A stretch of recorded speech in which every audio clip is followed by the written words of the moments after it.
അവൻ അപ്പമെടുത്ത് വാഴ്ത്തി നുറുക്കി അവർക്ക് കൊടുത്തു. വാങ്ങുവിൻ, ഇതെന്റെ ശരീരം. പാനപാത്രമെടുത്ത് സ്തോത്രം ചൊല്ലി അവർക്ക് കൊടുത്തു.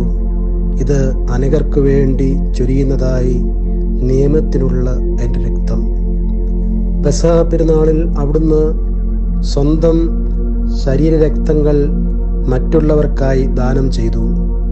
അവിടുന്ന് അപ്പമെടുത്ത് മുറിച്ച് ആശീർവദിച്ച് തൻ്റെ ശിഷ്യന്മാർക്ക് നൽകിക്കൊണ്ട് പറഞ്ഞു, ഇത് സ്വീകരിക്കുവിൻ, ഇതെൻ്റെ ശരീരമാകുന്നു. അനന്തരം പാനപാത്രമെടുത്ത് സ്തോത്രം ചെയ്ത് നൽകിക്കൊണ്ട് പറഞ്ഞു, ഇത് അനേകർക്ക് വേണ്ടി ചിന്തപ്പെടുന്നതും ഉടമ്പടിയുടേതുമായ എൻ്റെ രക്തമാണ്.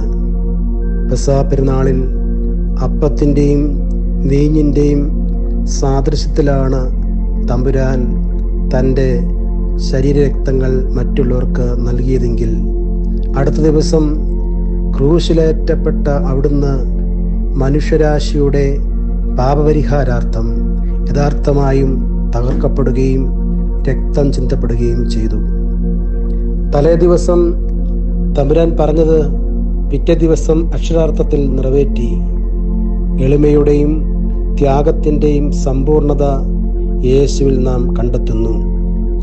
തൻ്റെ പീഡാനുഭവത്തിലൂടെയും കുരിശുമരണത്തിലൂടെയും സഹനത്തിനും മരണത്തിനും തമ്പുരാൻ പുതിയ അർത്ഥം നൽകി. ബലഹീനതയുടെ പര്യായമായ കുരിശിനെ വിജയ പാതയാക്കി മാറ്റി. പരിഹാസ ചിഹ്നമായ കുരിശ് അധികാര ചിഹ്നമായി. യേശു തമ്പുരാൻ മഹത്വമെടുത്തത് കുരിശിലാണ്. ഏതൊരാൾക്കും എളിമയിലൂടെ മാത്രമേ ഔന്നത്യം പ്രാപിക്കാനാവൂ എന്നതാണ് തമ്പുരാൻ ഇവിടെ പഠിപ്പിക്കുന്നത്. ഇത് സ്വന്തം ജീവിതത്തിലൂടെ പ്രവൃത്തിയിലൂടെ കർത്താവ് നമുക്ക് കാണിച്ചു തരുന്നു. എളിമയിലൂടെയും സഹനത്തിലൂടെയും നാം ബലഹീനരാകുകയല്ല, മഹത്വത്തിൻ്റെ പടികൾ കയറുകയാണ്. തമ്പുരാൻ മറ്റുള്ളവർക്കായി അപ്പമായി മാറിയതുപോലെ നമുക്കും അപ്പമായി മാറാം. നമുക്ക് പ്രാർത്ഥിക്കാം.